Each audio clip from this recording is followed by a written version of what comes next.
نحمده ونصلي على رسوله الكريم اما بعد فاعوذ بالله من الشيطان الرجيم بسم الله الرحمن الرحيم رب اشرح لي صدري ويسر لي امري واحلل عقدة من لساني يفقهوا قولي۔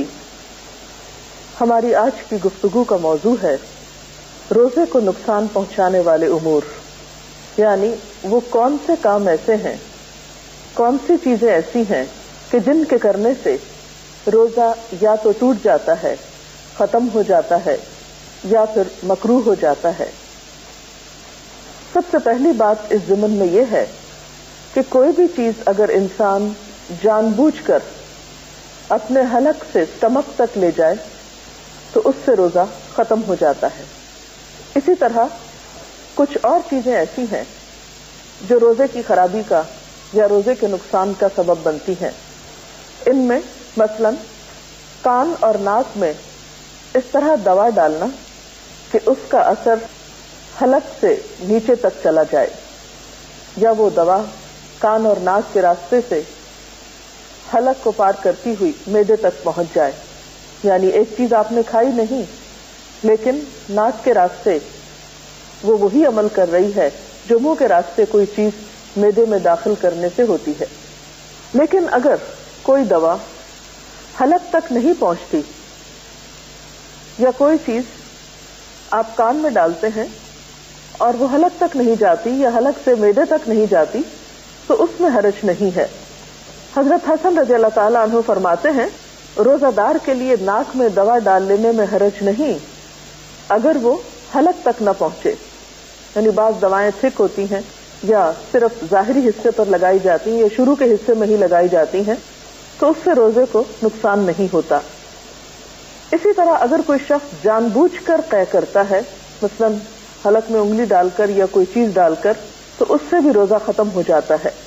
حضرت ابو ہریرہ رضی اللہ تعالی عنہ سے روایت ہے کہ رسول اللہ صلی اللہ علیہ وسلم نے فرمایا جس روزہ دار کو خود بخود قے آئے اس پر قضا نہیں ہے، البتہ جو روزہ دار قصداً قے لائے یعنی جان بوجھ کر قے لائے وہ قضا روزے رکھے۔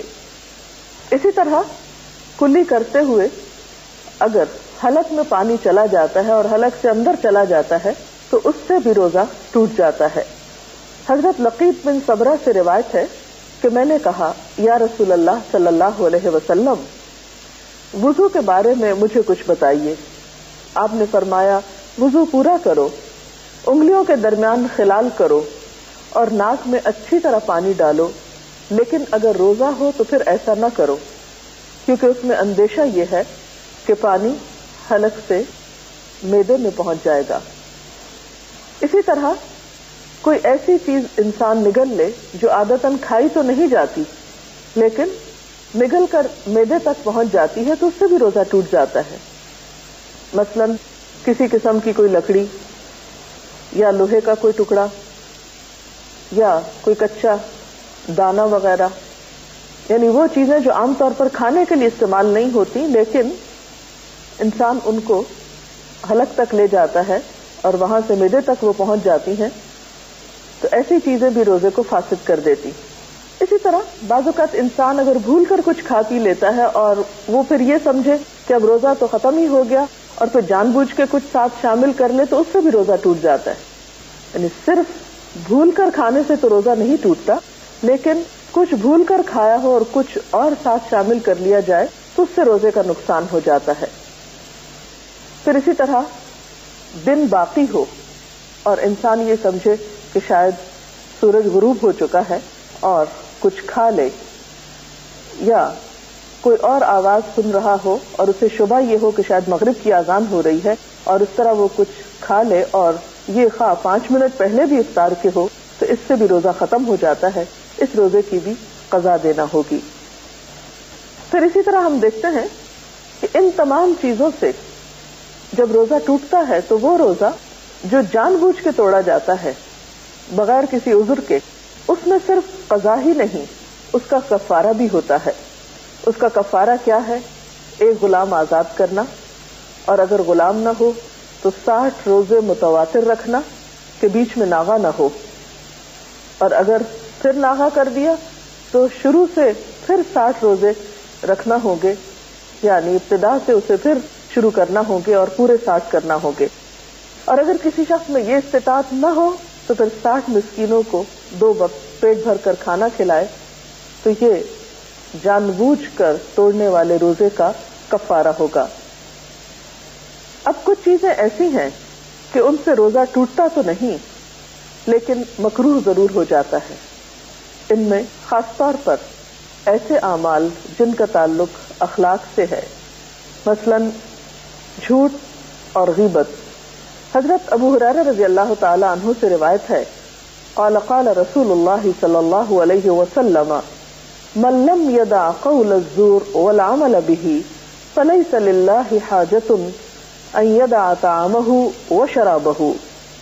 حضرت ابو ہریرہ رضی اللہ تعالی عنہ سے روایت ہے کہ رسول اللہ صلی اللہ علیہ وسلم نے فرمایا، جو شخص روزہ رکھ کر جھوٹ بولنا اور اس پر عمل کرنا نہ چھوڑے تو اللہ تعالیٰ کو اس بات کی کوئی حاجت نہیں کہ وہ کھانا پینا چھوڑ دے. روزے میں لڑنا جھگڑنا، گالی دینا، خواہ وہ کسی انسان کو ہو یا کسی بے جان چیز کو، ایسی تمام چیزوں سے بھی روزہ مکروہ ہو جاتا ہے اور روزہ اپنا اجر و ثواب کھو بیٹھتا ہے. اس سلسلے میں حضرت ابو ہریرہ ہی کی روایت ہے، عن ابی ہریرہ قال قال رسول اللہ صلی اللہ علیہ وسلم ليس الصيام من الأكل والشرب إنما الصيام من اللغو والرفث فإن سابك أحد أو جهل عليك فلتقل إني صائم إني صائم. حضرت ابو ہریرہ رضی اللہ تعالی عنہ کہتے ہیں کہ رسول اللہ صلی اللہ علیہ وسلم نے فرمایا، روزہ کھانے پینے سے رکنے کا نام نہیں بلکہ بیہودہ اور فحش کاموں سے رکنے کا نام ہے. یعنی روزے کی اصل روح صرف کھانے پینے کا پرہیز نہیں بلکہ بیہودہ گفتگو سے پرہیز ہے، غلط کاموں سے بچنا ہے. لہذا اگر روزہ دار سے کوئی گالی گلوچ کرے یا جہالت سے پیش آئے، یعنی لڑائی جھگڑا کرے، تو اسے کہہ دینا چاہیے میں روزے سے ہوں، میں روزے سے ہوں. اگرچہ اس بات کا اہتمام رمضان میں بطور خاص کرنا چاہیے، لیکن عام دنوں میں بھی اہل ایمان کی صفت قرآن پاک میں جو بتائی گئی ہے وہ کیا ہے کہ وَإِذَا خَاطَبَهُمُ الْجَاهِلُونَ قَالُوا سَلَامًا، کہ جب کچھ لوگ ان سے جہالت برتتے ہیں، جاہل ان سے کلام کرتے ہیں تو وہ کہہ دیتے ہیں سلام ہو تم پر. تو اس سے پتہ چلتا ہے کہ روزے میں اصل تربیت جس چیز کی مقصود ہے وہ انسان کا اخلاق اور کردار ہے. اور جہاں تک کھانے پینے کے چھڑانے کا تعلق ہے تو اس سے بھی اصل غرض یہی ہے کہ انسان کو ایک تربیت دی جا سکے. اس کے علاوہ کچھ چیزیں ایسی ہیں کہ جن کو اگر بلا ضرورت کیا جائے تو اس سے بھی روزہ مکروہ ہوتا ہے. مثلاً کوئی نمک وغیرہ چکھ کر یا کوئی بھی چیز چکھ کر تھوک دینا جبکہ اس کی کوئی خاص ضرورت نہ ہو. اس کے ساتھ ہی مناسب معلوم ہوتا ہے کہ کچھ ایسی چیزوں کا بھی ذکر کر دیا جائے کہ جن سے نہ تو روزہ ٹوٹتا ہے اور نہ ہی مکروہ ہوتا ہے، لیکن عام طور پر لوگوں کے دل میں بار بار سوال اٹھتے ہیں کہ کیا ہمارا یہ عمل درست ہے. ان میں سب سے پہلی چیز مسواک ہے. مسواک کرنے سے روزہ ٹوٹتا بھی نہیں اور مکروہ بھی نہیں ہوتا. ایک حدیث میں آتا ہے، عن عامر ابن ربیعہ قال رأيت النبي صلى الله عليه وسلم يستاك وهو صائم ما لا احصي او اعد. حضرت عامر بن ربیعہ کہتے ہیں میں نے نبی صلی اللہ علیہ وسلم کو روزے کی حالت میں اتنی مرتبہ مسواک کرتے دیکھا کہ گن نہیں سکتا. اس سے ایک اور خاص بات یہ پتہ چلتی ہے کہ روزے کی حالت میں بطور خاص اپنے منہ کی صفائی کا دھیان رکھنا چاہیے، کیونکہ روزے سے منہ میں ایک خاص بسام پیدا ہوتی ہے جو بعض اوقات دوسروں کے لیے تکلیف کا سبب ہو سکتی ہے. اسی لیے ہم دیکھتے ہیں کہ نبی صلی اللہ علیہ وسلم عام دنوں میں بھی مسواک کا بہت اہتمام کرتے، لیکن روزے میں بطور خاص. اسی طرح آنکھوں میں سرما ڈالنے سے یا سر میں تیل لگانے سے بھی روزے پہ کچھ اثر نہیں پڑتا. قال ابن مسعود اذا كان صوم احدكم فليصبح دهينا مترجلا. حضرت عبداللہ بن مسعود فرماتے ہیں کہ جب تم میں سے کوئی روزہ دار ہو تو اسے تیل کنگھی کر لینا چاہیے، یعنی اپنی حالت سنوار کر رکھنا چاہیے۔ اسی طرح خوشبو سونگھنے سے، کوئی پرفیوم وغیرہ سے سونگھنے سے یا لگانے سے روزہ نہیں ٹوٹتا۔ گرمی، پیاس اور موسم کی شدت کی وجہ سے اگر کوئی شخص بار بار نہاتا ہے یا سر پہ پانی ڈالتا ہے تو اس سے بھی روزے پر اثر نہیں پڑتا۔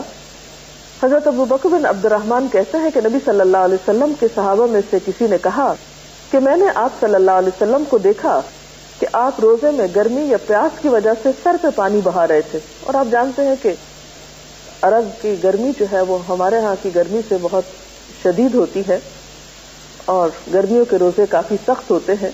تو ایسی صورت میں اگر انسان اپنے روزے کی شدت میں کمی کے لیے کچھ پانی کا استعمال کرتا ہے جو حلق کے اندر نہیں جاتا، نہیں اترتا، تو حرج نہیں۔ اسی طرح اگر انجیکشن لگوانا پڑے جس میں دوا ہو اور وہ دوا اسٹمک تک نہ جائے تو اس میں بھی حرج نہیں۔ جب کوئی بھول کر کھا پی لے تو اپنا روزہ پورا کرے، کیونکہ اللہ تعالیٰ نے اسے کھلایا پلایا ہے۔ اسی طرح اگر حلق میں بے اختیار دھواں یا گرد و غبار یا مکھی وغیرہ چلی جائے جس میں انسان کا اپنا کوئی ارادہ نہ ہو تو اس سے بھی روزے پہ اثر نہیں پڑتا۔ اسی طرح کان میں نہاتے ہوئے پانی چلا جائے اور انسان کا کوئی ارادہ نہ ہو اس پانی کے اندر ڈالنے کا، اور کس کا ارادہ ہو سکتا ہے کان میں پانی ڈالنے کا سوائے کسی ناسمجھ کے، تو ایسی صورت میں بھی روزے پر کوئی اثر نہیں پڑتا۔ اگر خود بخود قے آ جائے تو اس میں بھی حرج نہیں۔ اسی طرح دانتوں سے اگر خون نکلے مگر حلق میں نہ جائے تو بھی روزے میں خلل نہیں آتا۔ اسی طرح اگر کوئی شخص غسل کی ضرورت رکھتا ہے لیکن پہلے سحری کھا لیتا ہے اور بعد میں نہاتا ہے تو بھی روزے پر اثر نہیں پڑتا۔ انسان کے منہ میں جو لعاب دہن ہے اگر وہ حلق سے معدے تک چلا جائے تو اس سے بھی روزے کو نقصان نہیں ہوتا۔ پشنا لگوانے کے بارے میں نبی صلی اللہ علیہ وسلم کا طرز عمل کچھ یوں پتہ چلتا ہے۔ بخاری کی روایت ہے، حضرت ابن عباس کہتے ہیں کہ آپ صلی اللہ علیہ وسلم نے روزے کی حالت میں پشنے لگوائے، اور پشنے کیا ہوتے ہیں کہ علاج کے طور پر سوئی سے یا بلیڈ سے یا استرے سے جسم کے حصے کا کچھ خون نکالا جاتا ہے، جو کہتے ہیں کہ گندا خون ہوتا ہے اور اس کے نکالنے سے صحت ہوتی ہے، تو ایسے عمل سے بھی روزہ نہیں ٹوٹتا۔ اسی طرح اگر کوئی شخص بلڈ ڈونیٹ کرنا چاہتا ہے کسی ایمرجنسی کی صورت میں اور اس کے لیے جسم میں نیڈل ڈالنے کی ضرورت ہے تو اس سے بھی روزے پر اثر نہیں پڑتا۔ بہرحال یہ کچھ امور تھے جو روزے کی صحت سے متعلق تھے۔ اللہ تعالیٰ سے دعا ہے کہ وہ ہمیں اس طرح رمضان گزارنے کی توفیق دے کہ واقعی ہمارے روزے اور باقی عبادات اس کے ہاں مقبول ہوں۔ اجازت چاہتے ہیں۔ اللہ حافظ۔